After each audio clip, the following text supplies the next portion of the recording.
If you run a company or manage a team, hiring qualified people quickly can make or break your business. Imagine a position of need going unfilled for weeks or even months because you just can't seem to find the right candidate. When it comes to hiring, Indeed is all you need.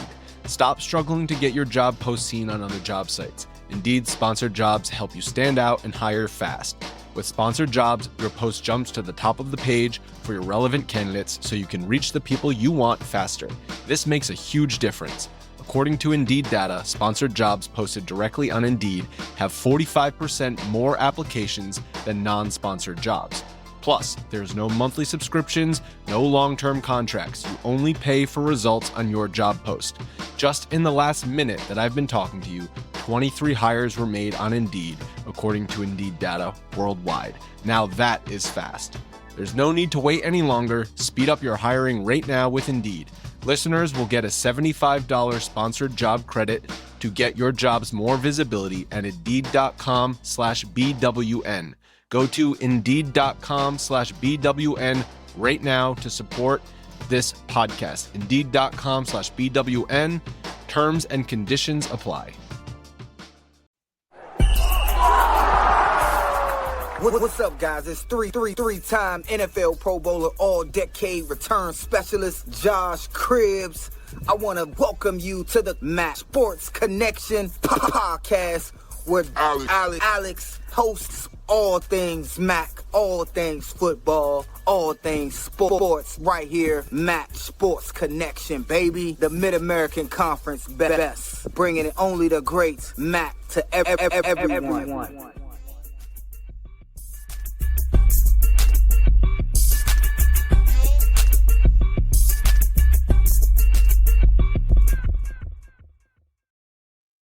Welcome back, everybody, to the Mac Sports Connection podcast, part of the Varsity Podcast Network, presented by Lairfield. I'm your host, Alex, and joining me, as always, my co-host, Graham. Graham, welcome back. Woohoo! We made it. Another week. Ready to talk about some Mac sports, mostly some Mac basketball, right, this time around? Absolutely, yeah. It's a lot of basketball. We're in the thick of things here in the Mid-American Conference as the race is heating up. As the March to March. I like that. The March to March begins and continues and soon ends. It's like a never-ending quest, except it ends in March. Well, I mean, we just started conference play. So, February is a long month in basketball. It's a long month. And we haven't quite gotten to February yet. But a lot to look forward to in February with this Sun Belt matchup. That's going to be fun. Very excited for that. That's been a great thing, I think, for both leagues, both the Mid-American Conference and the Sun Belt, having the opportunity to have these like in-season, like home and away games with another conference takes a little bit of attention away from some of the power schools, and it puts it towards this challenge, like the old ACC Big Ten challenge. Is that what that used to be? Sure. That's and I always loved those. I always thought that was a really cool thing that they used to do, and maybe they still do it. It's just not talked about as much because nobody likes the Big Ten or the ACC. People like the Big Ten and the ACC. That's the just you don't like the Big Ten and the ACC. Well, that's definitely true. But we've got a good slate of basketball discussion on the table, and we've got some NFL guys who spent their time at Mac schools. We'll be talking about them.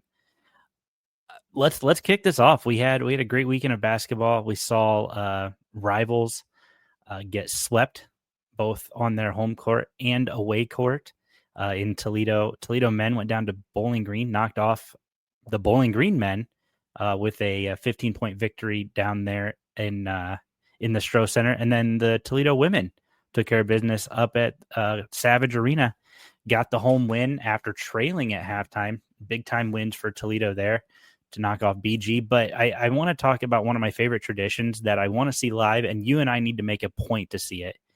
We need to go up to Mount Pleasant and see the toilet paper toss that Central Michigan does against Western. And I think that is the coolest like MAC basketball tradition that I've never seen, and I want to see it. Well, there you go. Got to see some toilet paper and some tossing. That's I'm not even aware of this. What is this tradition? So it looks like at the beginning of the game, and I'm going to pull it up just because I want to be very clear on it. But at the beginning of the game, it looks like they do it's for some sort of charity or fundraiser or something. They do like a toilet paper toss to kind of kick off the thing before the lineups are announced. And Adam Jacksa could definitely do a way better job of describing this than I could. So we'll have him on to talk about the toilet paper toss.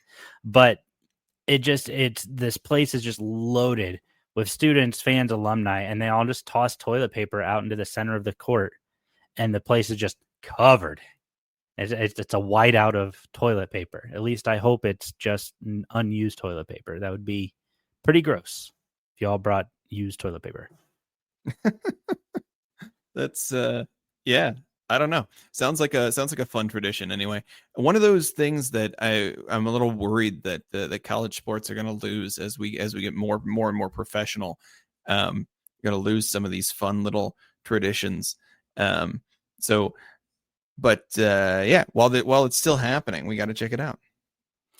Should be a good one. It's I'm reading it now. I'm on the Central Michigan official website. Fans are encouraged to wear white shirts and will have the opportunity to participate in the previously nationally known CMU tradition of throwing toilet paper rolls onto the playing floor. A time for the simultaneous pregame toss will be announced at a later time. That's an interesting sentence. But yeah, so toilet paper will be furnished for all fans as rolls will be distributed upon entrance. After the throw, all toilet paper will be recycled. So there you go. And I mean, if you look at the photos of it, like you sit there and you Google the photos, it's really cool. They've got great photos of like people throwing their toilet paper out, like, and just the place just covered. I think it's a really cool tradition, but I agree with you. I think traditions like that are going to slowly start to disappear. Well, I think that's what we're worried about, right? Those of us who love college sports are worried about losing the soul of the sport to the money of the sport. Mm-hmm. And I think that is a fair worry. Absolutely. Let's run down these standings here. You want to do men or you want to do women? That's an interesting way to phrase that question. That's the I'll take the women this time around. Leading the conference right now, still undefeated in conference play. The Ball State Cardinals are on top on the women's side here. We also have following them Kent State at 6-2 in the conference, 13-7 overall. Buffalo also 6-2, 17-2 overall. And actually my pick right now for the best team in the conference. I think the Buffalo Bulls, despite that 6-2 conference record, are in fact the best team in the conference right now. Western Michigan Broncos 5-3 in the conference, 8-10 overall, and then the Toledo Rockets 5-3 in the conference and 13-5 overall. This is shaping up to be a women's season that is very competitive. Lots of teams at the top here. Ball State, we talked about Allie Becky last time, really just crushing it. Chella Watson from Buffalo.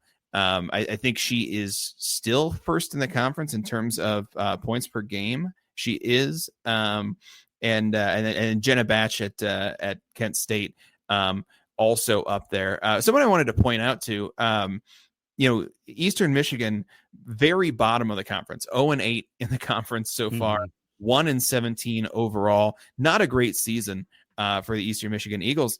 But Cece Iliko is crushing it. Yeah. She's averaging 19 points a game, over 10 boards a game, averaging a double-double is crazy. And she is great. And so despite the maybe the lack of success for the Eastern team, Cece Iliko has had a great season. Clearly the bright spot for that program right now. And Eastern's in one of those weird spots. I mean, they're working hard to try to figure things out. They've never been, I take that back.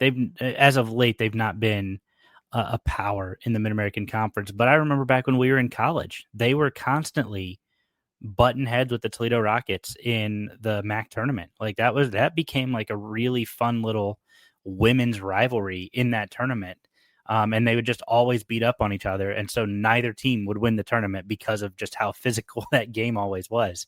But yeah, I mean, they're figuring it out. I have confidence that while this won't be their year, like this is a young program. They've got They've got a lot of underclassmen talent. I mean, even Cece, she's just a junior. So this is a team that's gonna be experiencing growing pains, and we're seeing that. We're seeing that live. But some of their results, like they've played like decent against decent opponents. Like, they were within 10 of Ohio. They got blown out by Buffalo.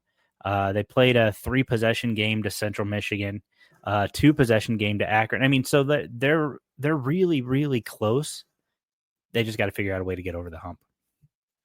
Yeah, I mean, that's when you have a couple of players who are performing as well as Cece Alico, and to a kind of a lesser extent for the Eastern Michigan Eagles. They've had, I just lost the name. There we go. It's Mackenzie Amelia. Yep. Is killing it from the guard position, especially in terms of assists. She's third in the conference in assists. So a couple of players who are really playing very well. When you have that, that the turnaround it's there. It might happen, and I don't really see it happening this season, but very well could happen by the end of the year or into next season. Sure. Over on the men's side, we've got. Well, you talked about undefeated teams. We've got the Akron Zips. Amazingly, still standing undefeated after taking on a slew of tests from the Toledo Rockets, the Ohio Bobcats, most recently the Miami Redhawks, and they've stood on business, sitting at a perfect 7-0 in Mid-American Conference play, 14-5 overall on the season. It's just them and Ohio who are undefeated at home. So, got to give them their flowers. They are on a 7-game win streak. And just frankly, just crushing everybody right now. And we'll talk about that Miami game here in a minute. But this has been a very impressive Akron team. Again, you got the Miami Redhawks sitting at second in the Mid-American Conference. They are 4-4 away, 8-1 at home. The Ohio Bobcats sitting at 5-2 in the Mid-American Conference, tied for that third place spot with the Toledo Rockets, also 5-2. Eastern Michigan knocking on the door at 4-3. And then after that, everybody's sub 500 in conference play, including the Ball State Cardinals at 3-4, tied in a 3-way tie for 6th with Kent State and Central Michigan. Top 6 teams go to the Mid-American Conference tournament, or sorry, top 8 teams go to the Mid-American Conference tournament. So one of these 3 teams, if the standings held, would be left out of the cold, or out in the cold in Cleveland. And it's exciting. I mean, there's been some good basketball. The MAC feels very top heavy this year. The bottom feels they're struggling, but the MAC as a general rule feels very, very top heavy. And I don't know. I think Akron is head and shoulders above everybody else. I think we're really starting to see that.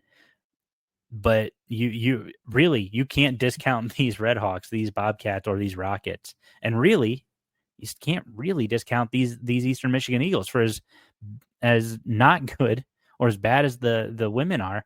The men are figuring it out. The men were cellar dwellers for years, and they're finally turning it around. Yeah, I want to say not so fast there without getting copyright from Lee Corso.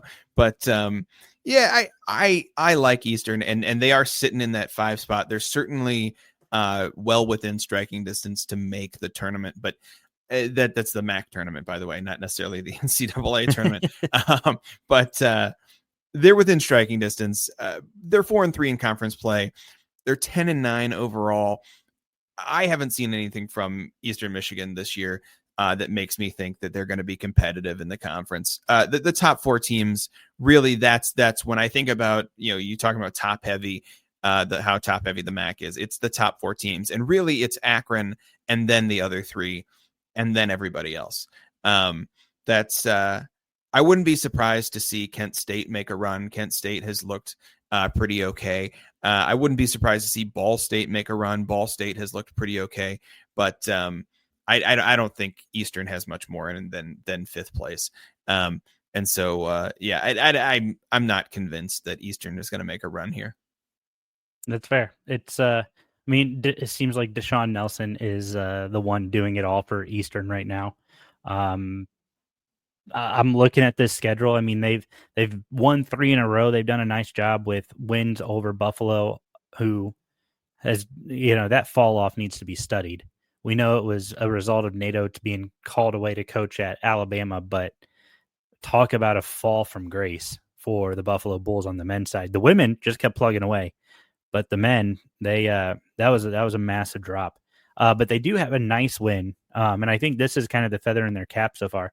A really nice home win over the Ohio Bobcats, a 3-score win over that team, and I think that's where my head started to turn a little bit. Like, we saw them get that win against Bowling Green a week and a half ago, and now they got that win against Ohio and then Buffalo. Nice little 3-game win streak. They do travel to Miami here this week, and then up to Western Michigan. But it remains to be seen. They've got a tough road ahead. Another matchup. They've got 2 matchups with Kent State left. Another matchup with Ohio. 2 games with Miami. Another game with Toledo. So, and then of course Ball State, as you mentioned. So it'll be interesting to see what the Eagles can do.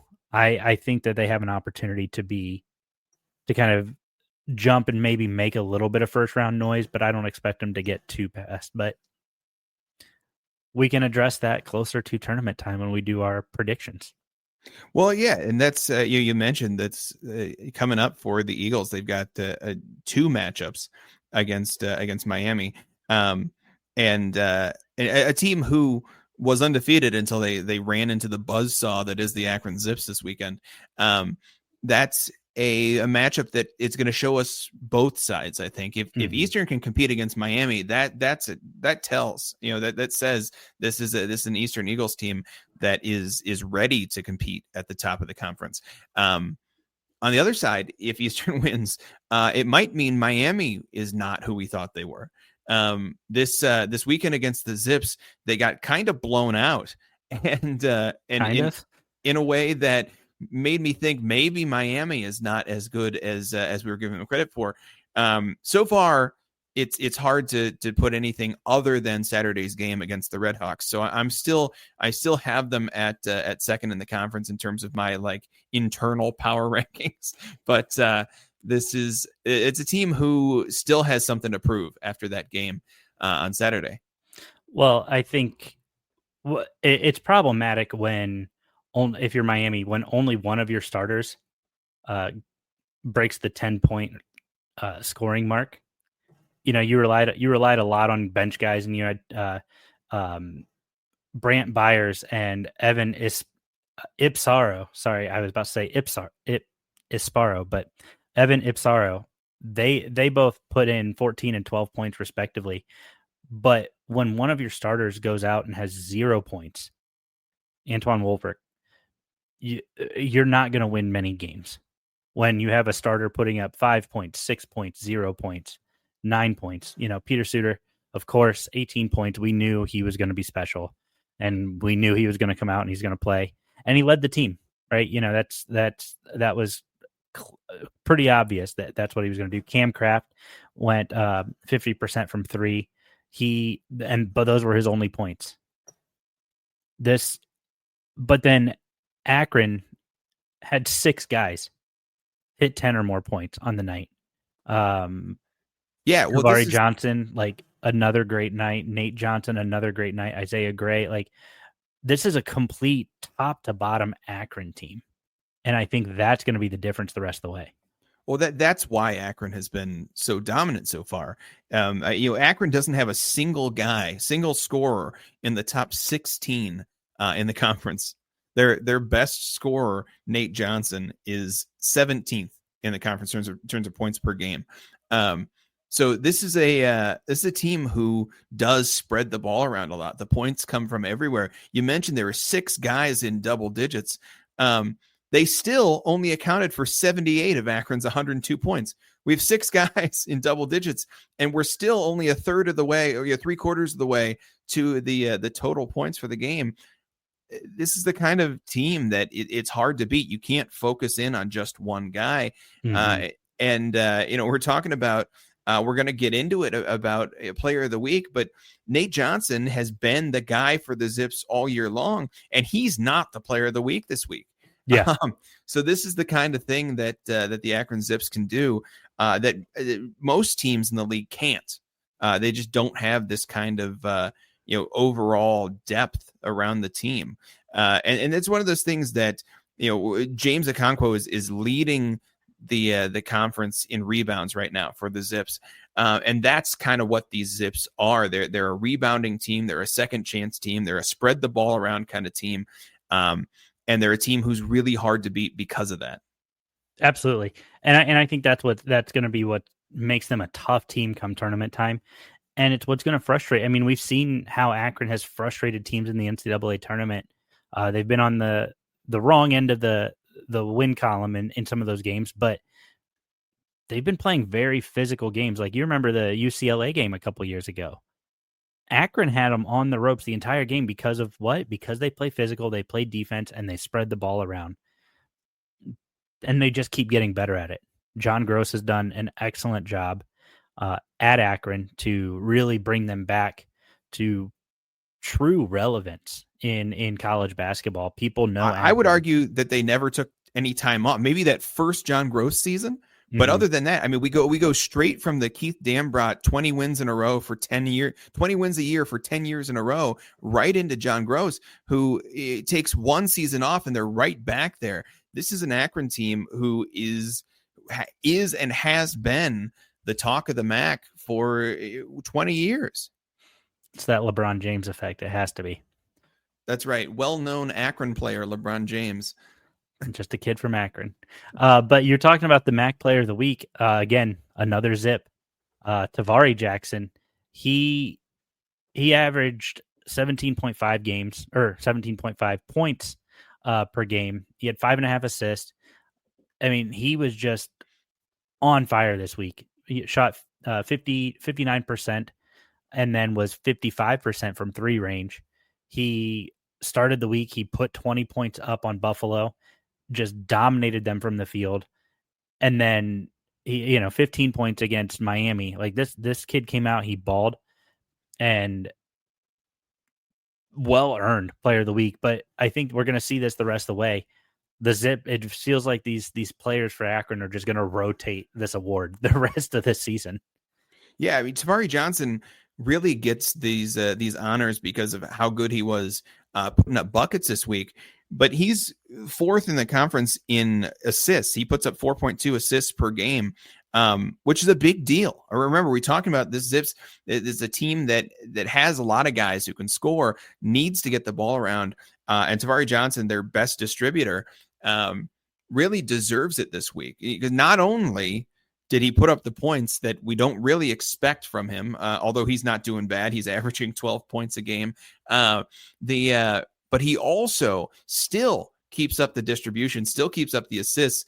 You mentioned the 5.5 assists the other day, and above his average. So the kind of guy who elevates his game when it's time to go up against the big bad Miami Redhawks, and we'll see how big and bad they actually are.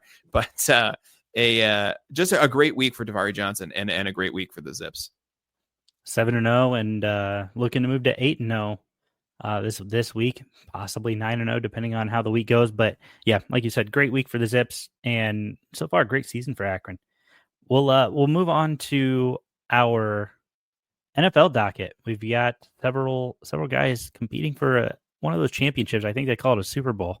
But first, I want to make sure you guys have checked out the Varsity app by Lairfield. It's free to download on the Apple App Store and Google Play Store. With the Varsity app, you can listen to live to all of your favorite Division I college teams. You can hear calls from voices across the MAC, Big Ten, and more. Sign in, save your favorite schools, your favorite sports, and content for easy access. You'll also find hundreds and hundreds of amazing podcasts through the Varsity Podcast Network, including fan favorites such as yours truly, the MAC Sports Connection podcast, the Group of Five Guys podcast, the Sickos Committee podcast, and many more. Download the Varsity app today for free. Start listening to the calls and podcasts that bring your favorite teams and conferences to life. We've got a Super Bowl in 2 weeks, Graham. Yeah, I mean, it's a we just came off the national championship. So our college football days are done, and our NFL days are ticking down. Just a couple of weeks until the Super Bowl.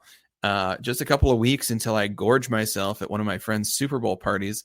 I've yet to receive an invite, and I assume that's just because people are trying to stock up on enough food to satisfy me. That's correct. But this is an exciting time for football fans, also a bittersweet time for football fans, because they're going to have to wait a whole week post Super Bowl to for pitchers and catchers to report. I assume all football fans are secretly baseball fans waiting for baseball season to start. I mean, that's the only logical thing that they are. Like, you can't really be anything else. No, I'm excited. You know, it's with all these changes in format updates to college football now with the 12-team playoff. Like you said, we just had the national championship where the Ohio State Buckeyes emerged victorious over the Notre Dame Fighting Irish. Apologies to all the Northern Illinois fans who had their flags ready to claim a transitive national championship over Notre Dame. I apologize that you have to now claim a transitive second place runner-up championship due to their loss in the title game. But I was looking at these rosters, and there's quite a few MAC guys, especially for Kansas City. In fact, several for Kansas City. You know, a couple practice squad, a couple IR guys. But Kansas City's really love the Mid-American Conference. They've got 6 guys between their practice, their starting lineup, and their IR from MAC schools. And I want to be clear. I count Mike Dana. He spent all of his years at Central Michigan and then transferred for a year to Michigan. Mike Dana counts as a MAC guy. Carson Steele counts as a MAC guy, and I'm claiming them. If you want to fight me for them, UCLA and Michigan, bring it on. But I'm claiming them. We built them. You took them. That's I think that's a fair argument. I mean, I don't know anybody who would fight you for those. That's really wanting to see some good Carson Steele action in the NFL, but I don't know that we're going to see it in the Super Bowl necessarily. Probably not, but he is on the 53-man roster, so he that for me is pretty exciting. But let's go down this list. I've got these guys listed off. Toledo is sitting there at the top with the most players on the rosters. First let's hit who's on the Eagles roster, right? Fair enough. The Chiefs made it also, but and I know it's kind of a given thing in the NFL this year that the Chiefs are going to three-peat, but let's go ahead and pretend that there's a chance that the other side could win the game. So who do the Eagles have from the MAC? Well, that's where I was going with this. The Eagles have Quinyon Mitchell out of Toledo, and then Dallas Gann, of course, out of Toledo. But then, as an honorable mention, since they will be part of our brotherhood soon, I threw in one Isaiah Rogers, the cornerback out of UMass. That's so funny. You have Mike Dana and Carson Steele are definitely MAC guys, and in the same token, you're going Isaiah Rogers counts. Yep, and I love that. absolutely. I love that. Any tenuous connection to the MAC counts as the MAC. That's why we're the best MAC podcast going, is because of our tenuous grasp of what the MAC actually is. Damn betcha. Anyway, so but I did that for our UMass folks. Of course, he never played in the Mid-American Conference, but had to give you guys your shout out. Appreciate all the UMass listeners and supporters checking out the show. So shout out to Isaiah Rogers. But this is a really interesting. I mean, again, Kansas City very heavy on MAC players. The Eagles not heavy on MAC players, but really love Toledo. Well, yeah, I can't imagine why they wouldn't. Just a great pick. I know we were all celebrating the Quinyon Mitchell pick in the draft this past year, and really recognizing the kind of stud that the Eagles got in Quinyon Mitchell. Not to mention following it up with a Cooper DeJean pick, but just a really strong pick, and he has been great. Rockets fans know how great he was for the Rockets. The rest of everybody knew how good he was at the Senior Bowl, and he has just been a stud. One of the best cornerbacks in the NFL already, and certainly the best rookie DB. And so just a really impressive year for Quinyon Mitchell, and kind of incredible that he has a shot at winning a ring in his first year as a starter. Not only is this his rookie season, not only is he starting, but he's got a shot at a Super Bowl ring, and really just an incredible season for him. Can you just picture it with me for a second? Rookie starting cornerback, wins a Super Bowl ring, wins Defensive Player of the Year, or rookie Defensive Player of the Year. Sorry, he might get that, but even that, how cool would that be? There have been a couple of guys who have been Defensive Rookie of the Year candidates. I think the latest I saw has Quinyon Mitchell third, and that honestly feels fair to me. There have been a lot of good rookie performances on defense this year. You know who's above him? Do I know who's above? No, I don't. Who's above him? Braden Fisk. That name sounds familiar to any of you folks. That's because he played at Western Michigan before transferring to Florida State. So another top 3 MAC guy for Defensive Rookie of the Year. I think that's pretty cool. Well, there you go.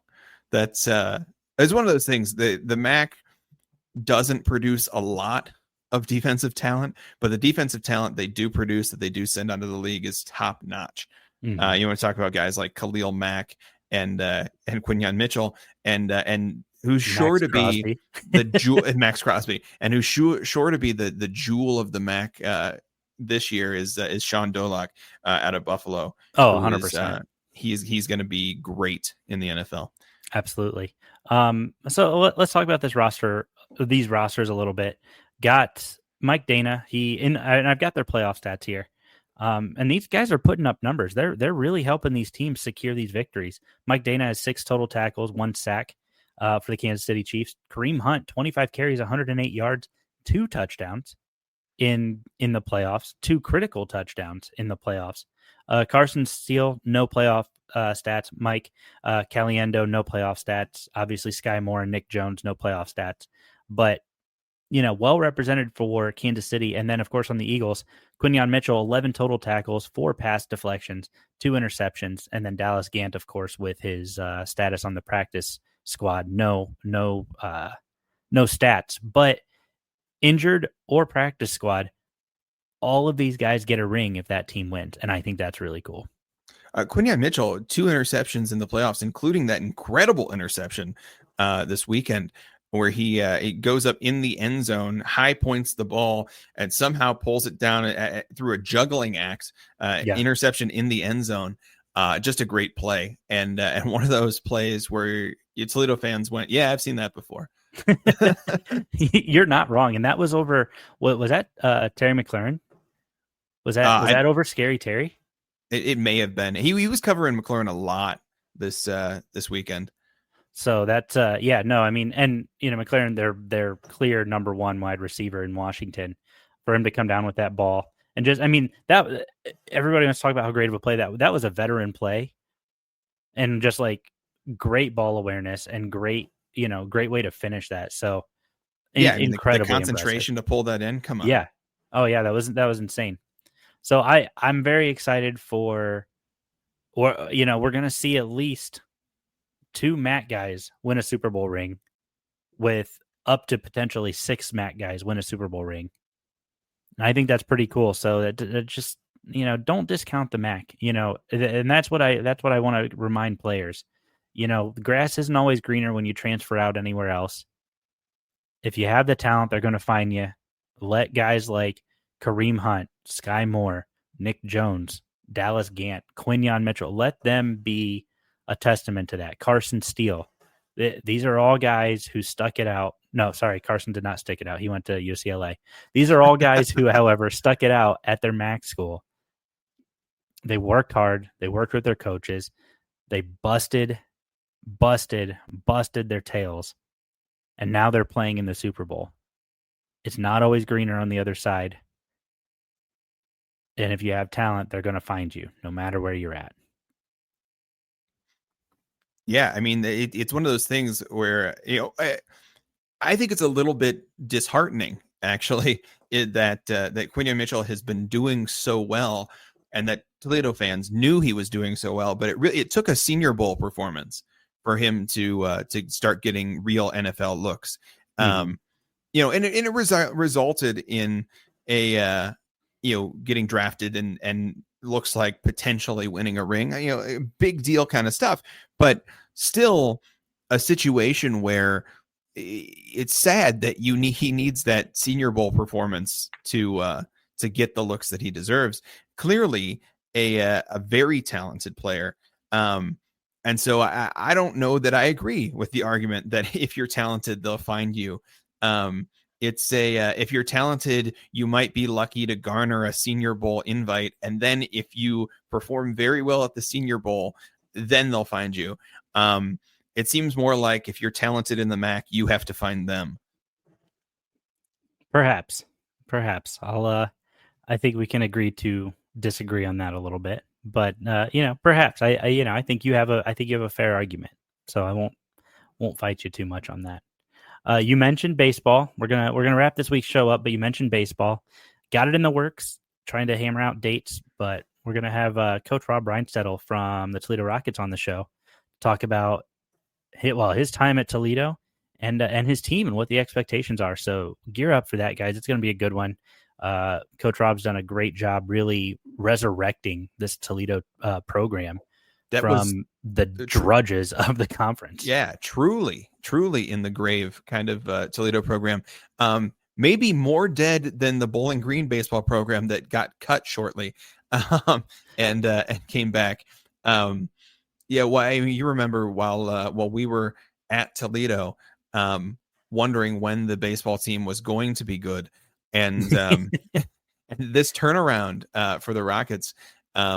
A couple of guys up for MAC Player of the Year while he's been there, and really just a great turnaround, turning the Toledo team into one of the teams in the MAC, very competitive, and it's been exciting to watch. Excited to talk to Coach. Yeah, absolutely. Should be a good time. And yeah, you mentioned, Player of the Years, guys who have been drafted, guys who are now in AA, AAA rosters. So really great to see what Toledo's done. And of course, Bowling Green, you mentioned their turnaround. They've been excellent. Graham, we've got spring sports are starting to really come alive. We've got tennis kicking off. We're 14 days away from lacrosse. Baseball's around the corner. Softball's around the corner. We've got an exciting spring ahead. Yeah, almost time for lacrosse, like you said, almost time for baseball and softball, and almost time for all of my favorite sports. So excited about that. And don't forget, we're heading into the most exciting part of basketball season, and I love MAC basketball. So have we heard anything? Has anybody argued with me about Akron having the best popcorn in the MAC? I just think that they do. I've not seen any argument to the contrary. So I think people just have accepted that that's the truth because it must be the truth. They don't have a counter argument. That makes sense to me. I don't know how you could argue otherwise. Graham, the authority on MAC popcorn at basketball arenas. I didn't say just at basketball arenas. MAC popcorn, period. All right. Well, now there might be fighting words. So we'll check the comments this week. That might be where we get the scales tipped a little bit. But Graham, do you have anything else to add before we let these folks go? Absolutely not. Make sure you enjoy some MAC basketball as it's heating up. All right, guys. Thank you so much for tuning in. We appreciate the support. Make sure you guys are checking out all the social media handles at the MSC Podcast on Twitter, Instagram, TikTok for as long as it's around.